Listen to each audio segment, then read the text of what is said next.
Today I'm going to take the Steyr AUG and compare that to the Springfield Armory Hellion and the IWI X95. I'm going to show you all the features that differentiate these rifles, and then of course I'm going to take you to the range with me. At the end of the video, I'm going to tell you which one I like the best and why. Now that may surprise some of you as to which one I think is the best, but of course I want to hear your opinion too after the video. Which one do you like the best? Let me know down below, and if you like what we do, consider subscribing. Let's go and get into it. Now, interestingly enough, these were developed in the 70s to replace the FAL, also known as the STG-58. They've been adopted by, several countries as a standard rifle. Even the United States ordered like 500 of these things, and I think it was used by the FBI at one time. Until the M4 kind of became, standard. And so it's had a long service life, and it's still in production today. And of course, the civilian versions are not select fire or anything like that. Now, this is the SAA-3, which has the Picatinny rail up top and on the side. They also have versions that have like the old school carrying handle with the optic that's built in. We have a 16-inch barrel, and if you don't know anything about bullpups, it's a really smart design because your action is in the rear as opposed to in front of the trigger guard. So you still get a 16-inch barrel while retaining an overall really short length. So it's pretty convenient. You're typically going to get a little bit more weight, but overall, it's still a really smart design. Starting up at the front, you can see we have this vertical grip. You literally pull down, push up, it will fall in line with the barrel, or we can pull that down to utilize it. Pretty important on this gun because you'll notice that the handle is actually pretty far forward, so you have really nowhere else to grab, in here. It's a non-reciprocating charging handle, but still it's kind of, this is what you have, okay, and that's what you need to utilize. We have two position gas system, so we have normal and adverse conditions. Run it on adverse if you're shooting it suppressed.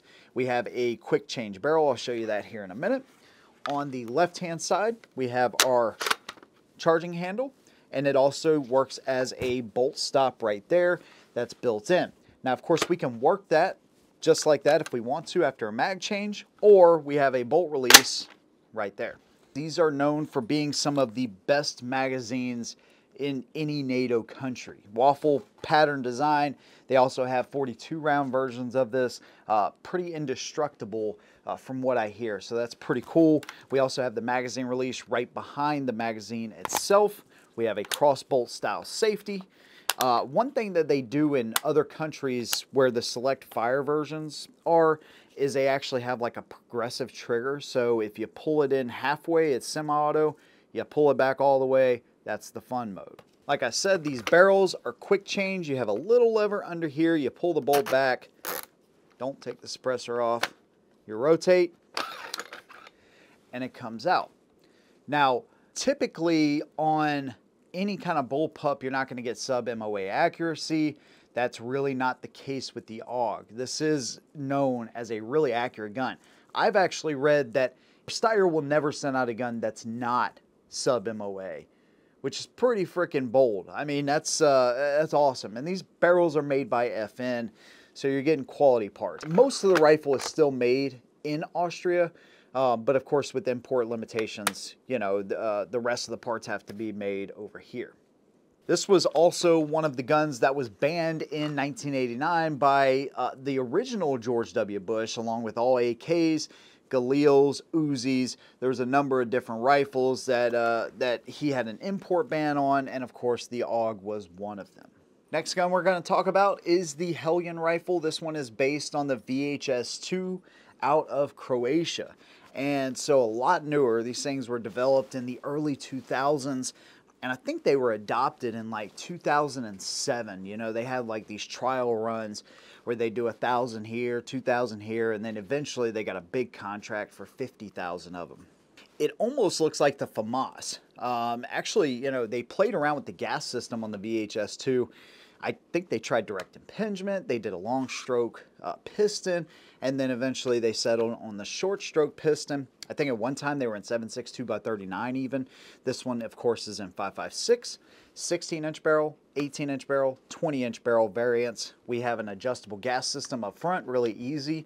Knob, push it down, put it on normal or suppressed. Boom, there you go. integrated backup sights, so they have a little button here that will actually flip up, spring loaded, whenever you need those, or they will fall in line with the rail. A lot of polymer on this gun, just like the AUG, really. And one thing you'll notice, like, you know, if you're used to shooting a lot of ARs and you move to a bullpup, one thing I almost always have to have is either a vertical grip like this or an angled foregrip.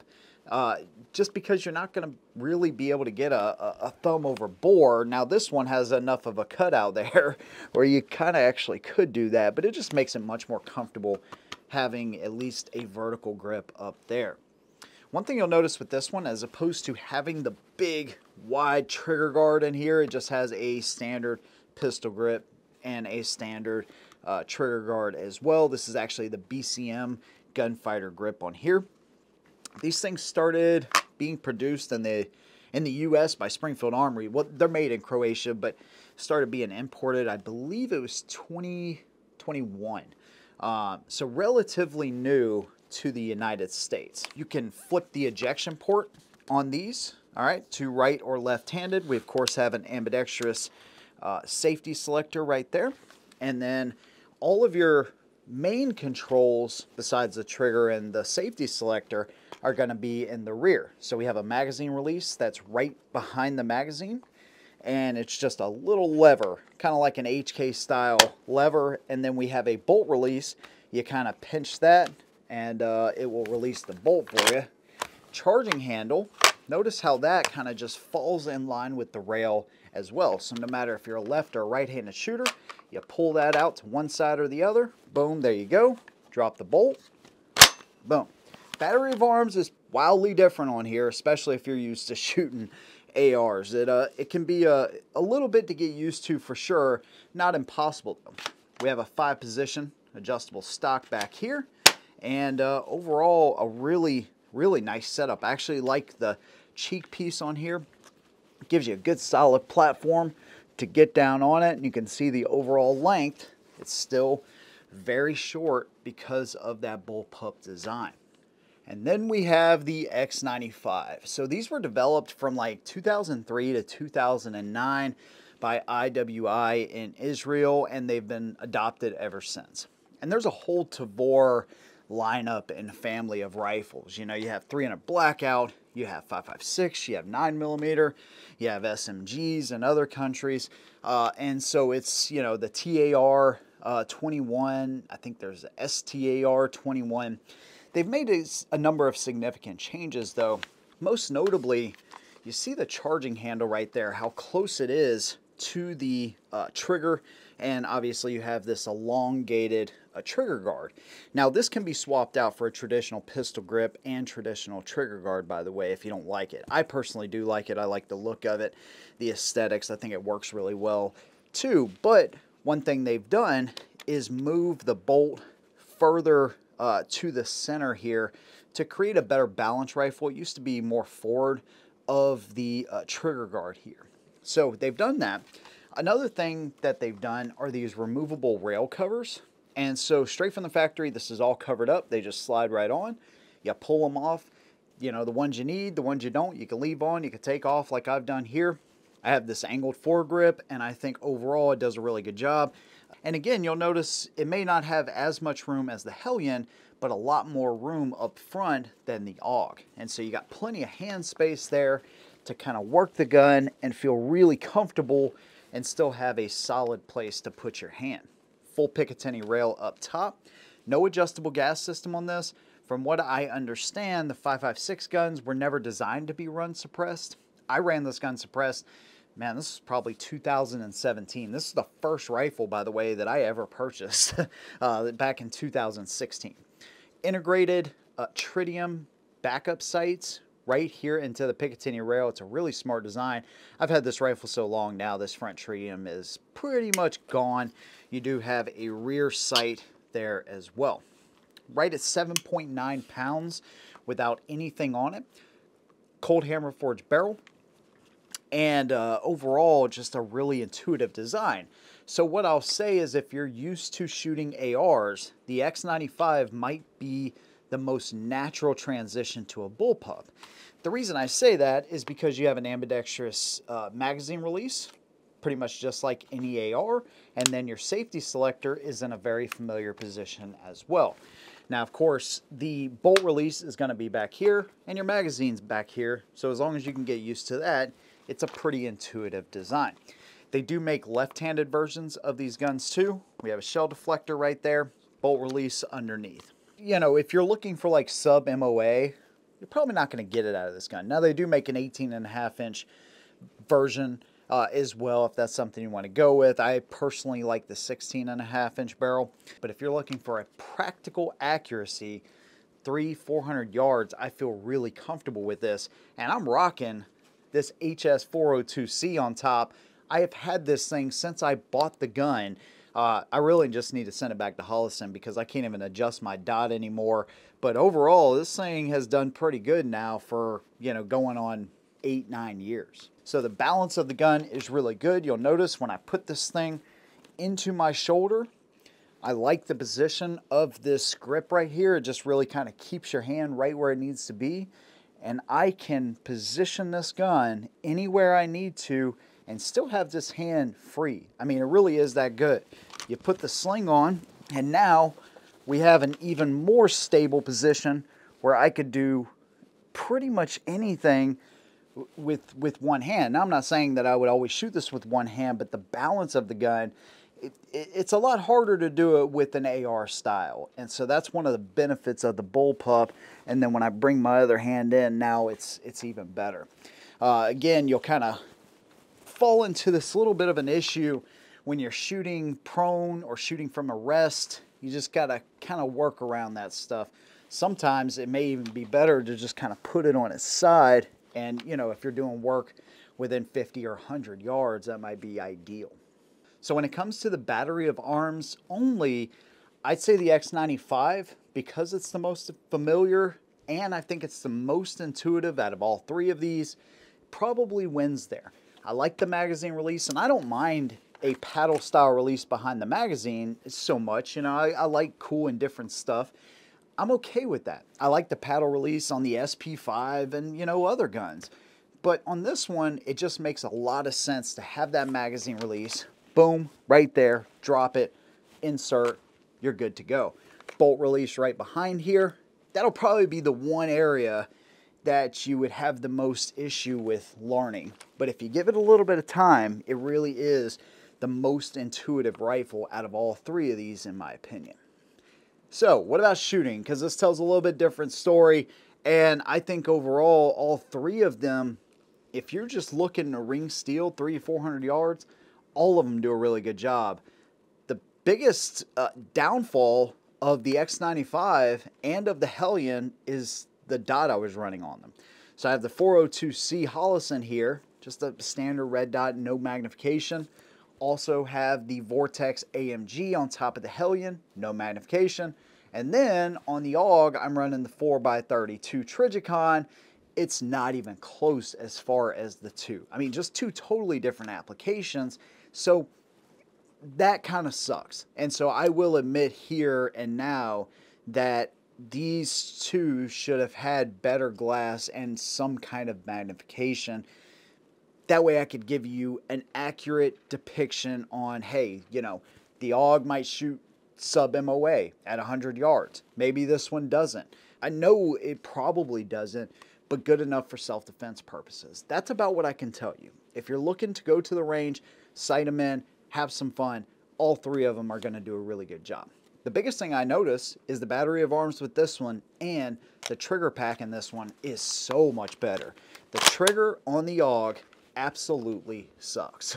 It is horrendous. And that's something I wish they would really update in those guns. Maybe they have, I just don't know.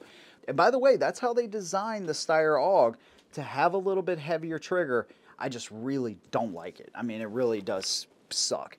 Now, they put a new trigger pack in the X95, and you can really tell, man, it is so much smoother. The Hellion is a close second as far as the trigger. This one is really, really good, though. And honestly, the one on the Hellion really is not that bad either. It's just a matter of getting a different, just a magnified piece of glass on this thing, preferably a Trijicon, so I can really test the limitations of this. So just keep that in mind. I was doing this based on self-defense purposes. Can I reliably hit that steel at 300 and 400 yards? And the answer to that is yes with all three. But again, that glass is going to make a huge difference, obviously. That's not any kind of revelation there. I'd say the battery of arms between the Hellion and the AUG, very similar. The AUG is simple. I mean, it really is. You got a bolt release on the side, you got a magazine release under or right behind the magazine, and you have your charging handle up here.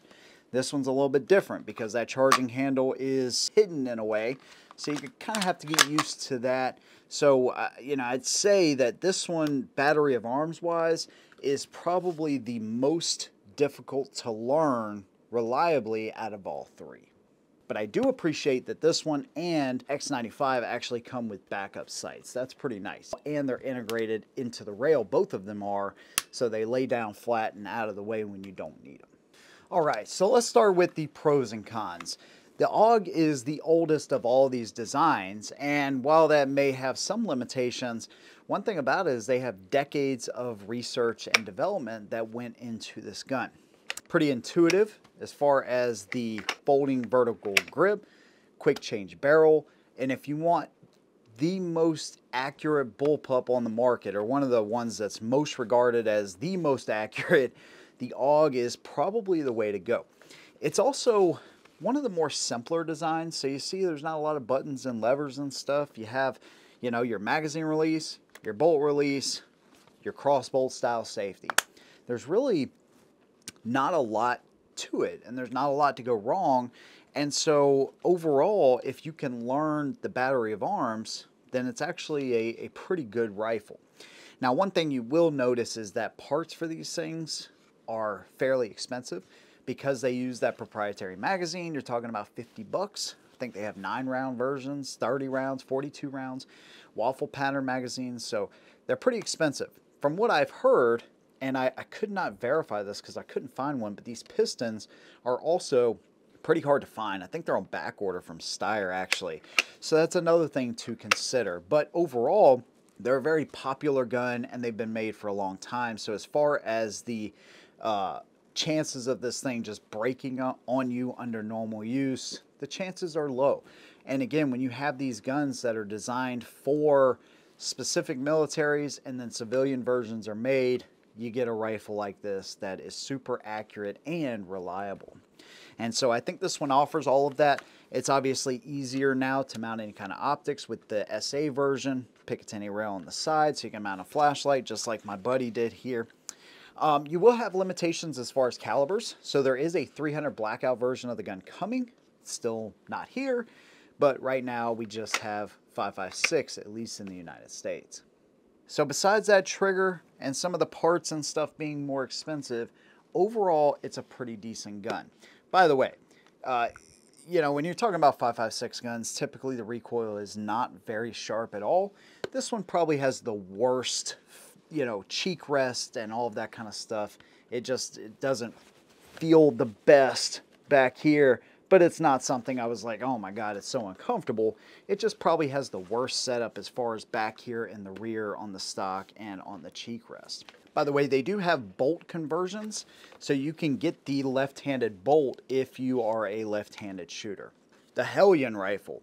So this one has the benefit of probably looking the coolest. It definitely has the cool gun factor. Another thing is too, with that BCM gunfighter grip, it feels more like a traditional AR, at least in that area. It also has a pretty decent trigger, probably the second best out of all of these.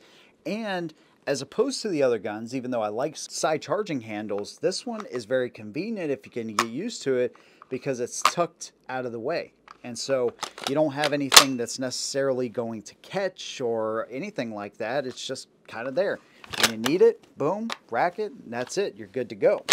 And so overall, it's a very sleek design. And then obviously having the M-LOK allows you to keep it as clean as you want to, kind of like mine, or attach pretty much anything that you want to. Also, just like the AUG, you have a dedicated suppressor setting. So if you want to run it like that, you absolutely can. The fact it has integrated sights is always a good thing. And I'd say as far as the cheek rests and all of this kind of stuff back here, it's actually a really comfortable gun. Battery of arms on this one, it's a little funky. Again, you know, I always mention, you know, AR shooters, but that's the most common rifle in America. It's America's rifle. And so if you're used to shooting that gun, this one's going to take a little bit of getting used to. The nice thing is, though, it does use standard AR mags. This one, too, is only chambered in 5.56. Of course, you have the, you know, 18-inch barrel, 20-inch barrel versions. By the way, on the AUG, you do have an 18 and I think a 20-inch barrel or 21-inch barrel. It was something funky like that on the SA. But all in all, again, left-handed shooters, you know, you can be accommodated on this gun as well. I would just say it's the most complicated one. Even though it's really sleek in the front, back here, once you get to the rear, there's a lot going on. Nice, too, also that you can adjust the length of pull. It's the only one here where you don't have to add an additional butt pad or something like that. You actually have that adjustable stock, so that's pretty nice.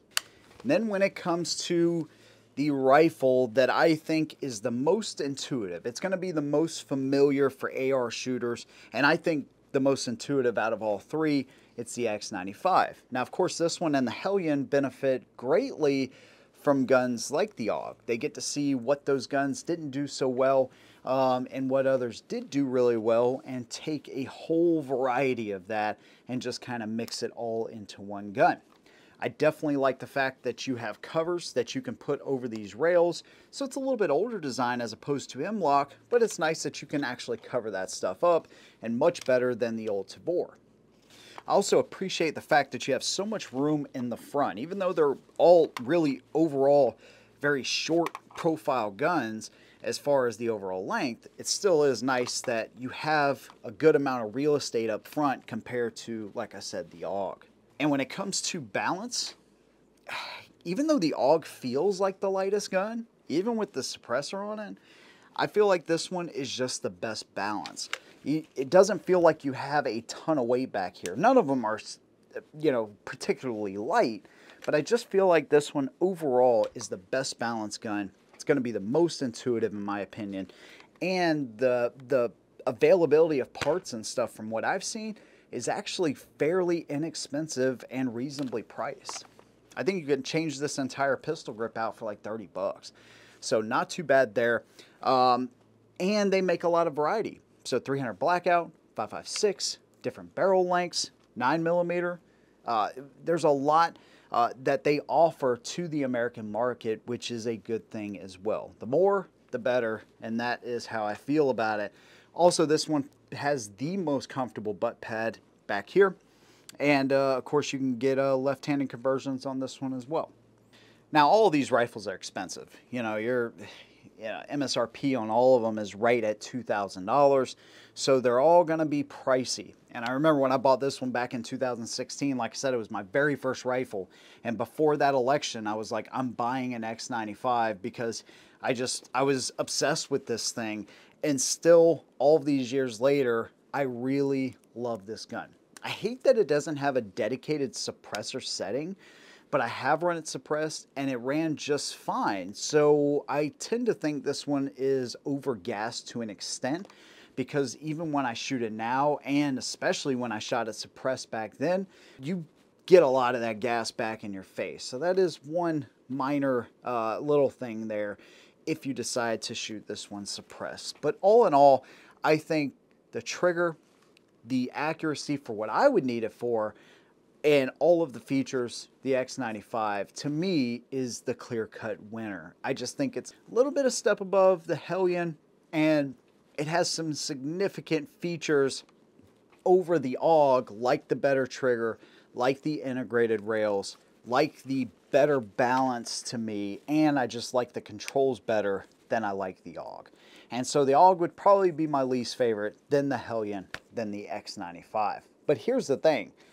Would I want to own all three? Yes. Do I own 2 out of 3? Yes. Would I like to own an AUG still? Absolutely. So it's not like I hate the gun at all, and all 3 of them do a pretty awesome job for what they are. So if you're looking for your first bullpup, these 3 are amongst three of the best that you can actually buy. My opinion, X95 all the way. I'd love to hear yours down in the comments below. Which one do you like the best? If you're a prospect owner, if you have all three, or you just have one, tell me what you love or hate about your rifle. If you agree with my opinion, fully disagree, whatever it is, let me know down below. If you like what we do, consider subscribing. And if you want to support us further, you can do that on Patreon or join the channel and never have to leave YouTube. Big thanks to you guys. See you in the next one. And as always, hold 'em down.